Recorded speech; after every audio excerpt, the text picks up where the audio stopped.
ఎవరి గతి ఎటులున్నదో ఈశ్వరునికెరుక ఎవరికి విధముగా జరుగునో పరమాత్మకెరుక ఎవరి గతి ఎటులున్నదో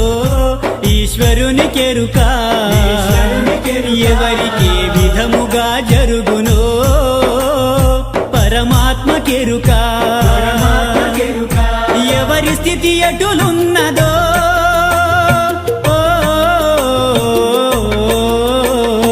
ఎగసి ఎగసి పడుటే కాని